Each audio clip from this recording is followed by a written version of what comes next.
C.P. Radhakrishnan Garu, who have all come here today to be with us in spite of his travel schedules, which I'm sure is not an easy one to keep up with.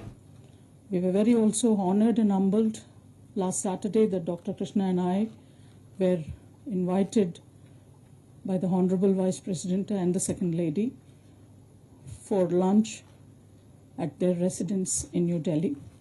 Thank you both very much, sir, for that. We are very grateful to you.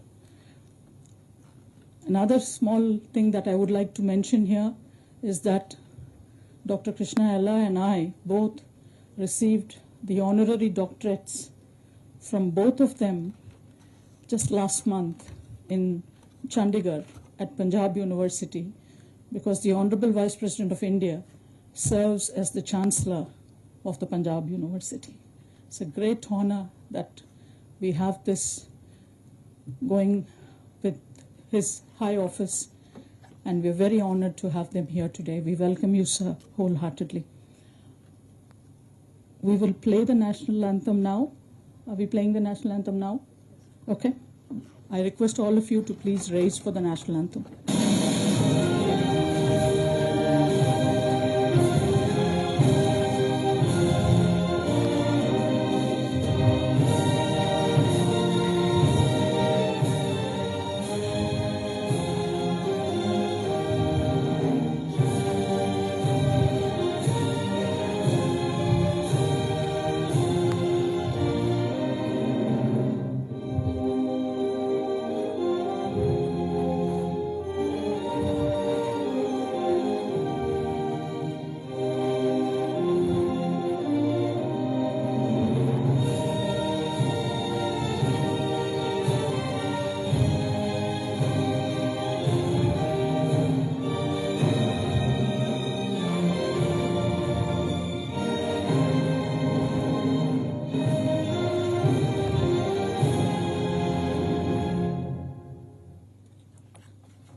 I request Dr. Krishna M. Heller, the Executive Chairman of Bharat Biotech International Limited, to please give his welcome address.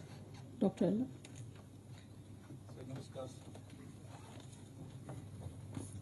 With utmost humility, my wife, Sushitra Heller, and I extend on behalf of the entire employees and the board a heartfelt welcome to our distinguished guest today, the Honorable Vice President of our country, and also accompanied by our Second Lady, ma'am, really honored, honestly. And I ate so much when she invited me for dinner. My mother also did not feed me so much, but she fed me so much. I ate all the Rajasthani items in the one time, really honored, I'm telling you. I remember that, ma'am, forever in my life, and honestly. We're cordially honored to welcome our Honorable Governor and from Telangana, and Radhakrishna Garu, and our entire team of Bharat Biotech is humbled by your presence today, sir and ma'am. And I want to thank the Vice President for his unwavering support and recognition of Bharat Biotech's relentless pursuit of excellence in vaccine development. Your recognition, sir, reaffirms our commitment to fostering innovation and contributing national self-reliance goals and shaping healthier future of all. It is indeed a moment for immense privilege for us of all. I just want to say today is the Intellectual Property Day. And I want to say happily that we are one of the largest patent holders in the world, sir. We have more than 400 patents as a company of 25 years of journey, more than 400 patents. And the first new molecule from India came from Hyderabad. That is the typhoid conjugate vaccine, which completed human challenge studies in Oxford in UK.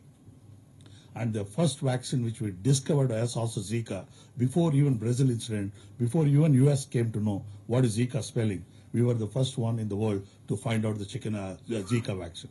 And we are the first company, again, to work on a chikungunya. In 2006 epidemic, we figured out all this thing. We are the first one, again, pandemic flu came into India. We are the first vaccine company to make a flu vaccine. Again, Covaxin is again the first Indian vaccine made 100% in India only with ICMR partnership, and again made 600 million doses to the contribution of the Indian government program. And I think we are really indebted to the government for all the help what they extended to us. And we, on behalf of all employees, we're really grateful to the Honorable Vice President and Madam and our Governor Thank you, sir, for being with us and leave the program. I want to make it very short because our Vice President has got so many programs and is already delayed. And I'm sorry, sir, for the inconvenience to us, to you, all of you, particularly, to the madam particularly. She has got a lot of programs again in the evening to wind. Thank you very much. It's also a great honor to just felicitate the honorable guests who are here with us this evening. The first one is for the Honorable Vice President of India. Dr. Krishna Ella will do the honors, please. Sir, this is a very native weave of Telangana. We are very proud of that. It is from the nearby district of Nalgonda, and it is called the Ikat weaves. So we are very proud to share that with you, sir. Sir, it's called Ikat. It is from Pochampalli, which is the neighboring district of the district of Hyderabad, sir. It comes from Telangana, sir. Yes, sir. Thank you, sir. It's a pride of our state, sir. It's my privilege now to felicitate Madam Vice President.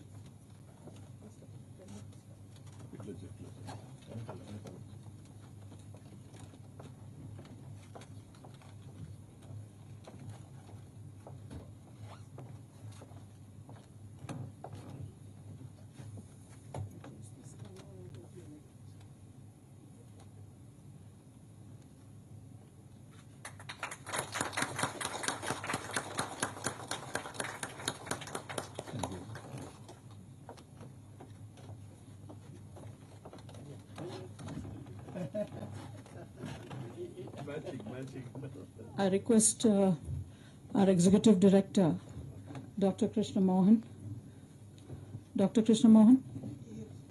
to felicitate the Honorable Governor of Telangana with our wonderful Ikat from the state of Telangana. Sir, welcome to Telangana, sir. Thank you so much. Without taking more time away from the Honorable Vice President, I request the Honorable Vice President to address us and to give his invaluable advice because, every time I have met him in the last couple of months, I have always taken something back home. Sir, our young scientists are really lucky to be hearing to you, sir. And I would like to just mention, sir, to you that I know our auditorium is quite small in capacity, but this entire event is being telecasted to all the departments within the company and also being beamed to our other facility in Ankleshwar, Gujarat, where the employees are also watching this program. So close to 2,000 of our employees are watching this, and they will be honored to listen to you, sir. Thank you very much. Honorable Governor of Telangana, Administrator Puducherry, and Governor another state, Jharkhand. 3 caps.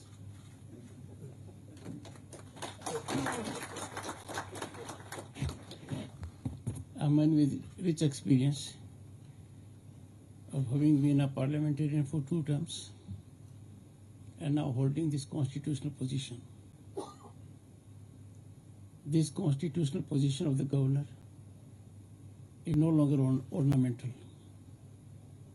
and we have the right man at the right place with right experience, right dedication, and right commitment. Srimati Suchitra and Dr. Krishna,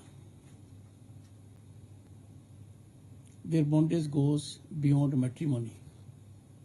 Normally, that defines the relationship between the spouses. It goes much beyond that. Me and my wife, Dr. Sudesh, have been together for a long time. We traveled to our 3 dozen countries, but always together. There have been occasions when I dropped out from, let's say, Caribbean cruise or independent of seas to attend the lucrative aspect of legal profession. But the family continued. But we never shared the same profession, unlike Krishna and Suchitra. That this combination will be so fructifying for the nation and so rewarding, they may not have thought at the time of matrimonial bond. According to me, as I gather from public domain, and public domain these days, the social media is absolutely enriching us day in and day out. So it was scolding of his mother, Krishna's mother, that got him into this country. So majorly the credit goes not to his mother, but to her mother-in-law.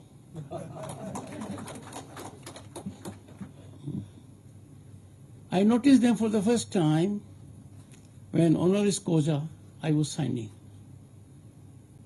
The Chancellor has to sign it before the honor is conferred. By virtue of being Chancellor of the Chandigarh Punjab University, it was my great honor. I was surprised. How could both get it together? I got at the root of it. It was difficult to make out who has to be at number one.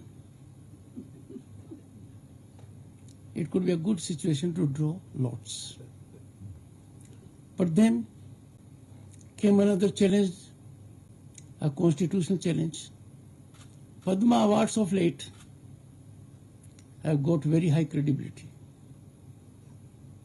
They are no longer driven by patronage or so-called iconic status or reputations built by event management. Padma Awards are very authentic. And you all must have been surprised that when a person next door gets Padma Award, you never look for that. But your reaction will be, the right person has got it. In this case, the right persons have got it.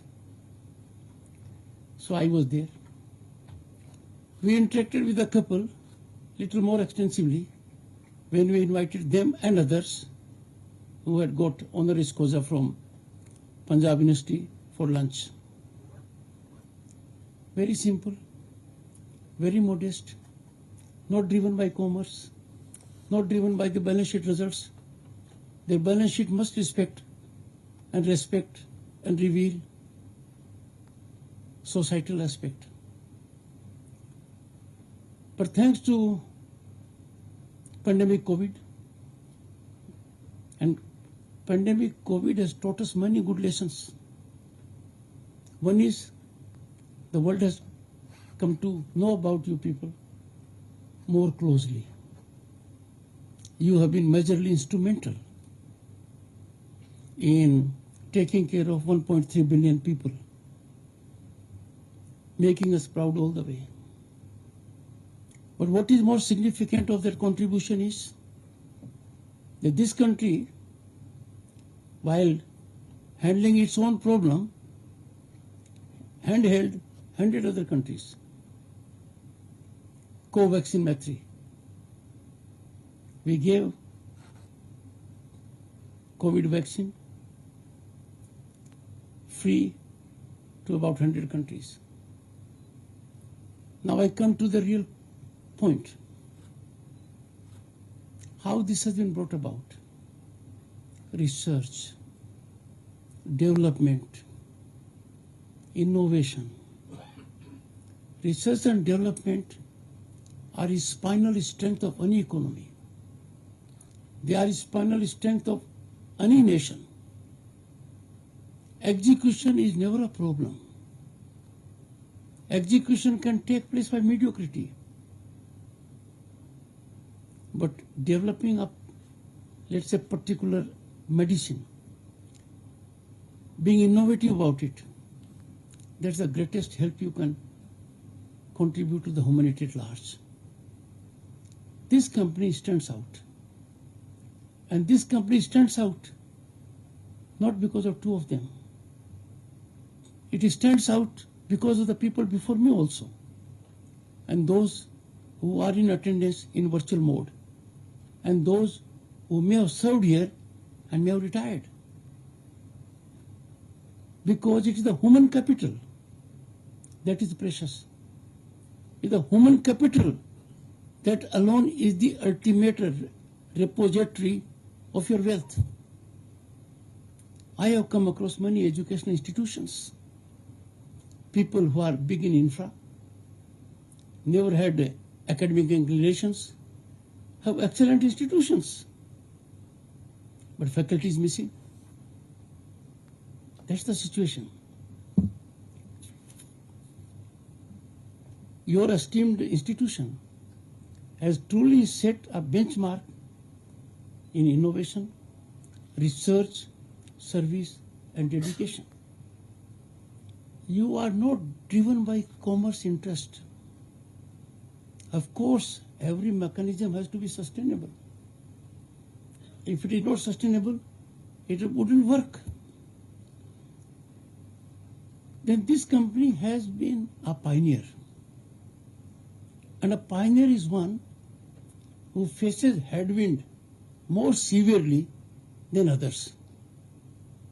Headwind in the shape of administrative hiccups, headwind in the shape of assimilating human resource, headwind initially in the shape of there not being sustainable financial reward. But this has become a success model. I am told 9 billion vaccine doses globally have been delivered. Of course, our countries are big in size and we know big numbers, 1.4 billion. But 9 billion is quite a statistical figure, staggering. Then it gives emphasis to alleviation of human misery, because it has been said over ages, Pehla Sukh Niroga Kaya. If you are not healthy, you cannot deliver. You may be talented, you may be committed, you may be possessed of highest integrity and ethical standards, you may have a brain which is remarkable, but if health fails you, rather than being asset to society, you become a liability. And if a person is not possessed of these great sterling qualities and suffers health hazard, his economy is already vulnerable. It is nothing short of a panic in the entire family. Therefore, this work is remarkable human service. Because we are living in times where we have become too materialistic. We talk of mind, occasionally we talk of heart, but rarely we talk of soul. Now, soul and spirituality define a human being. And that comes only when society is not overtaken by health hazards. Fortunately, a country of our size has seen in recent years policy initiatives and schemes that have handheld the last in the row. I am talking about the program we have, health program we have in the country. I think its reach is beyond any program in the world. But then lot more is to be done. If you look at our ancient scriptures, our Vedas, Atharva Veda in particular, you'll find that focus on health and the kind of situations they have indicated. Now, companies like this can work in innovation, research, development to bring about a mechanism of prevention, precaution.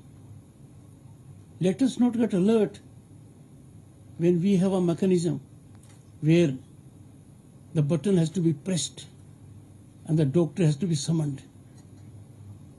That situation must be avoided. And that is avoidable. I am sure a company like this would for sure take care of dissemination of right information, right knowledge across all segments of society, rural, tier 2 cities, tier 3 cities, and urban centers. Your exceptional contribution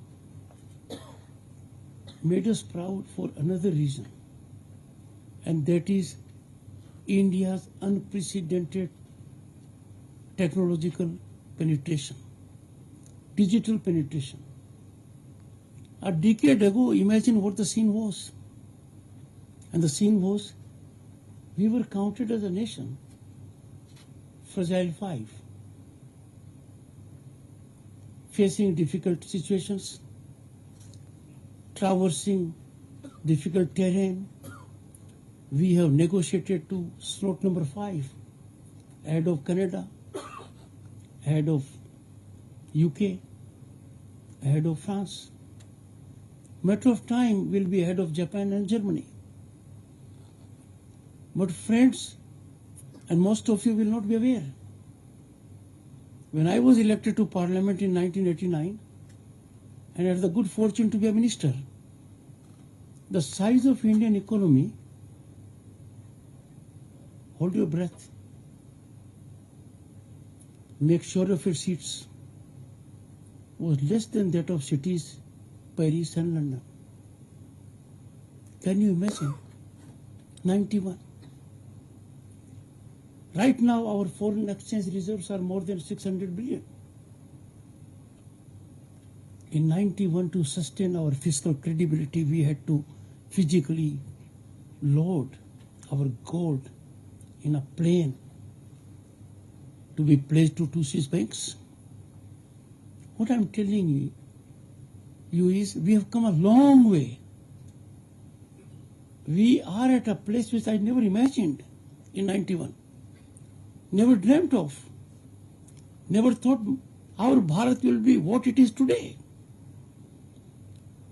There is not a sector in which we are not in the big league. Let's talk of space. Chandrayaan 3 landed at that part of moon where no one has landed on 23rd August 2023. It has become now Space Day. Tiranga and Shiv Shakti points are embedded on the surface of moon thanks to our achievements. All this because ISRO, an organization like you, is engaged in that activity. Go to 60s. Rocket parts being taken on a bicycle. In 60s, our neighboring country could put its satellite in the space from their homeland. We couldn't. And now this country puts in space satellites of developed nations, Singapore to UK and others. And why? Good value for money. But look at our national temperament, some of them. They continue to be in the bubble. They are incorrigible critics of our development. They are recipe for chaos. Chandrayaan 2, it was September 2019. Along with my wife, I went to Science City in Kolkata as Governor State of West Bengal. 500 boys and girls were with me. Around 2 a.m. or thereabout, the landing was not soft. We reached quite close to the surface, very close to it, just few centimeters. Landing was not smooth. Some people took it as failure. It wasn't failure. It was success, but not 100%. If Chandrayaan 3 is a success story, the foundation was laid by Chandrayaan 2. And therefore, when you are engaged in such a difficult task, there will be failures.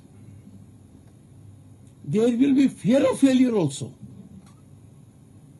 There will be people to compete and walk away with success, which may be yours. Notwithstanding that, our pursuit to serve humanity by research and development, scientific research, should never get impeded.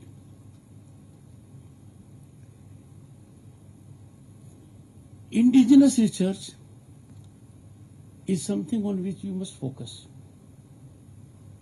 So there was a time when we would wait leisurely that a product will be developed in the West. Let's say a radio. We'll get it after about 5-6 years. Then we got it after about 2 years. Then we got about 6 months. And now we get it immediately. But now there is reversal. Our products are going outside. We got into that mode. Now I put 2 posers before you. 100 billion or more foreign exchange is being drained out every year because we import items that are avoidable. This is, as a matter of fact, disrespect to being vocal about local or commitment to society. I term it as economic nationalism. It has immediately 3 serious, dangerous consequences. 1, avoidable drain of foreign exchange. Secondly, when we import avoidable imports, items that are made available here, only for some fiscal gain, we are depriving our people of employment. We are snatching work from their hands. And more critically, we are also impeding entrepreneurship growth. Same is about raw material export. Why should a nation of our size export raw material? Why should we declare to the whole world that we can't add value to it? We export raw material, value is added, we import the item to which value has been added to our raw material by someone outside. Now, while your stream may be different, you are a leader in research and development. You are trailblazers. This must be there in all areas. I am agriculturist. I belong to farmers' family. I know importance of education. But for admission to any school, I may not have got opportunity. There was no road, no electricity, no water, no toilet in the house. What I see in every village now, transformative change. Toilet is there, tap water is there, electricity is there, internet is there, and education is also there.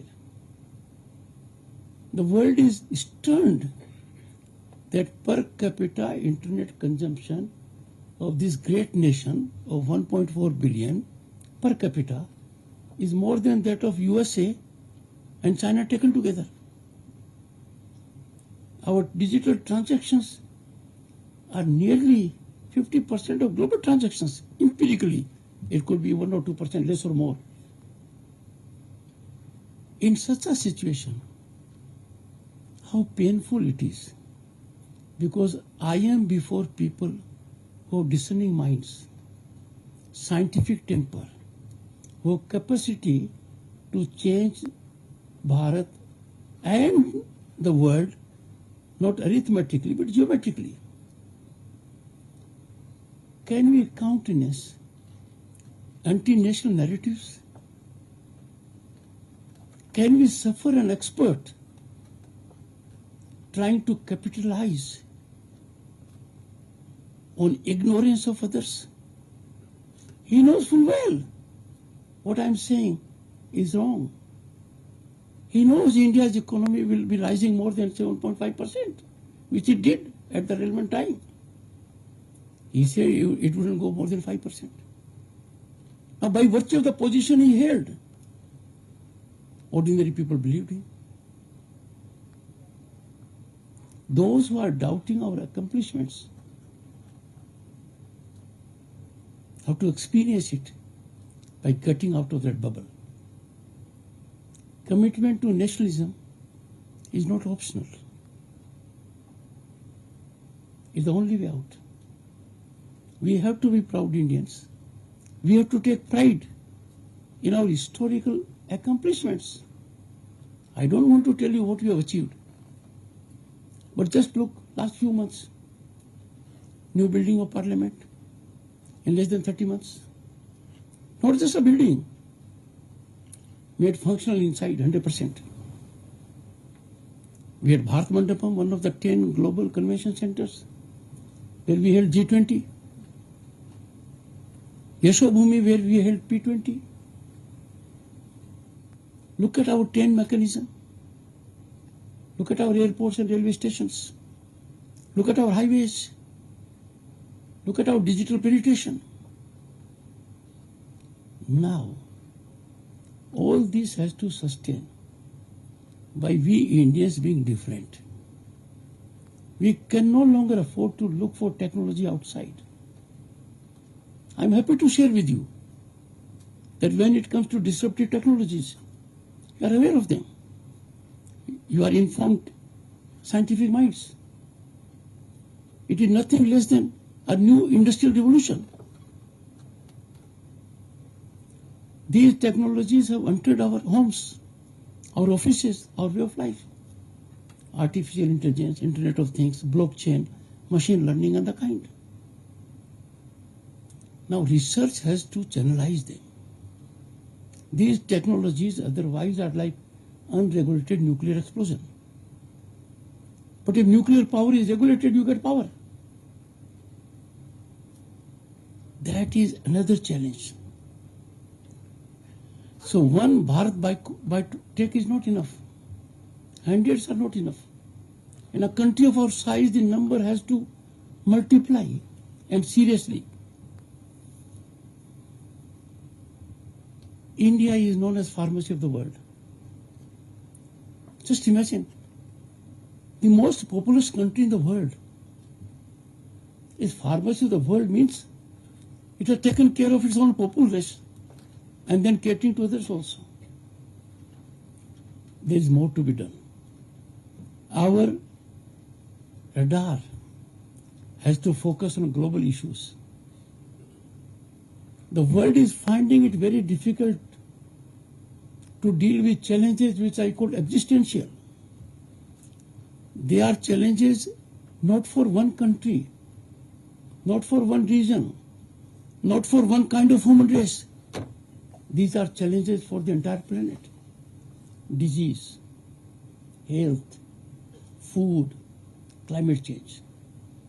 And resolution lies only in research and development and technology.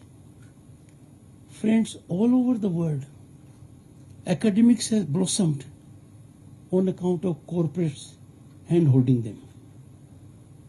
If you look at institutions of repute in the Western world, They have become financial giants because their alumni have contributed. Industry has supported the research. How painful it is. And some of us within the country have doled out millions of dollars to those institutions, ignoring institutions at home. I'm not criticizing. They may have done it rationally, thoughtfully, for a valid cause. But I appeal from this platform, our corporates, they must handhold research and development. They must handhold our academic institutions. I was at a function recently where I put a point across for consideration. I do it here. CSR fund is defined by statute. For some companies, the amount will be such that even if there is a will, intent, nothing big can be achieved. But if corporates come on the same platform, that every year we will use part of CSR to bring 1 or 2 great research centers, institutes of excellence, they have funds from CSR. If they part with part of their CSR fund in a structured manner, it will do wonders. And in a decade's time, our country will be having institutions all over of that category. I think that is something we should be seriously focusing.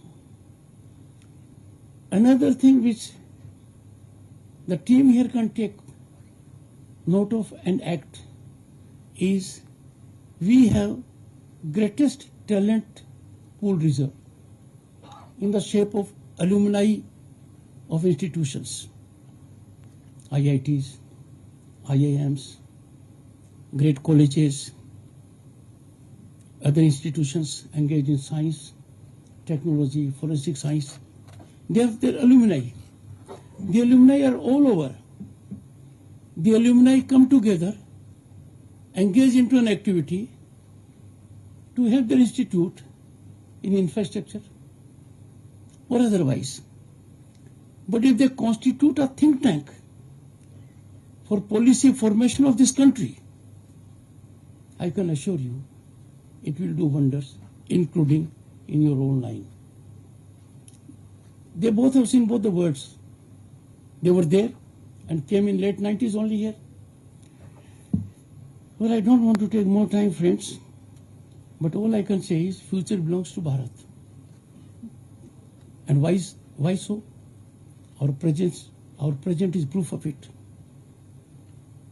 At present, we are the only country of our size where economy is growing faster than anyone else.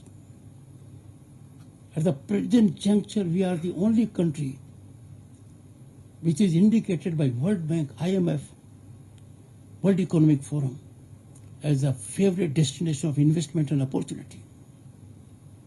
Presently, we are the only country whose human resource is contributing all over the globe in apex institutions. Presently, we are the only country of our size that has vibrant democracy constitutionally structured at all levels, from village to the center. And therefore, to say that we are emerging now as a superpower. We are no longer a country with a potential. We are no longer a sleeping giant. We are fast moving. We are fast tracking. We have to see and ensure that our marathon march to Bharat 2047, when it celebrates centenary of its independence, that march should be a successful march, a march in togetherness, in tandem, with only one object, to make our Bharat a developed nation and a global leader Because Bharat being global leader means for the entire humanity peace, stability. Look around in the history. The only country that has not believed in expansion. We had Rajas, we had Zamindars. They never believed in expansion. We suffered invasion. We never engaged in invasion. We absorbed everyone. We showed resilience. No other country can have that kind of civilization ethos of 5,000 years. Lord Buddha said, and I quote, change is not painful, but resistance to change is. And there was a pre-Socrates philosopher in Greece who said the only constant is the change. We are changing day by day. He also said the same man cannot enter the same river twice, because neither the river will be the same nor the man will be the same. Friends, I don't want to take more time. All I can say is that there must be synergic approach between all stakeholders in democratic governance with one object in mind, to ensure rise of the nation and relief to its citizens in all sectors, relieve them of health problems, empower them in education, make their life affordable, inspire them, and I see that all around. Right now, the nation is in a upbeat mood. There is an atmosphere of hope and possibility. I am extremely grateful to have come at a place where people are driven by concerns for humanity, where people are driven by sublimity, where people are passionate not to increase their bank balance, but to increase their societal contribution balance. My best wishes to all of you and those who are in virtual attendance.